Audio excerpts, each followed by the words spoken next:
నమస్కారం అండి. అందరికీ దీపావళి శుభాకాంక్షలండి. మా ఇంట్లో దీపావళి పండుగకండి గర్జకాయలు చేస్తున్నామండి. గర్జలు చేస్తున్నాము. అలా కావాల్సిన పదార్థాలండి బెల్లం ఇలా చిన్న చిన్న ముక్కలు చేసుకోవాలండి. మళ్ళీ తర్వాత ఈ పల్లీలు ఇట్లా వేపుకోవాలండి. అందులో కొద్దిగా పుట్నాల పప్పు కూడా వేసినాము. ఇక నువ్వులండి, నువ్వులు కూడా మంచిగా వేయించుకోవాలి. దాంట్లో ఇలాచి ముక్కలు కూడా వేసాను. తర్వాత ఇది పిండి అండి, పిసికి పెట్టాను. గోధుమ పిండి ఎంత వేస్తే బియ్యం పిండి అంత వేసుకుంటారండి కొంతమంది, కానీ బియ్యం వేయకూడదండి. మైదా పిండి వేసుకోవాలి. గోధుమ పిండి ఎంత వేస్తే మైదా పిండి అంత వేసుకోవాలండి.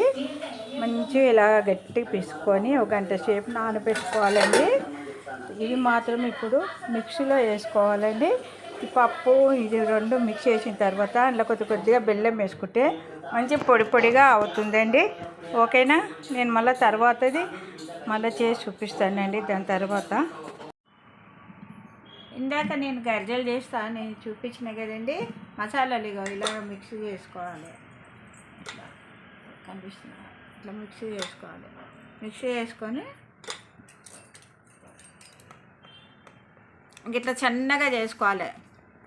పిండి పూరిలాగా చాలా సన్నం చేసుకోవాలి. సన్నం చేసుకుంటేనే గర్జె మంచి టేస్ట్ ఉంటుంది. తర్వాత ఇక్కడ వాటర్ పెట్టుకోవాలి. ఇట్లా వాటర్ పెట్టుకొని చిన్న గుడ్డ చేసుకొని ఇట్లా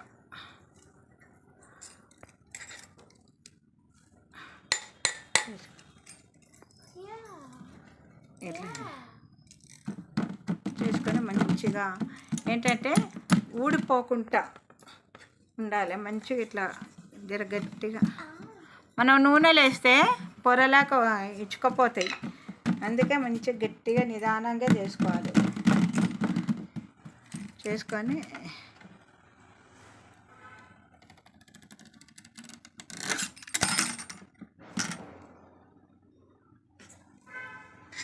చూసారు కదా, ఇట్లా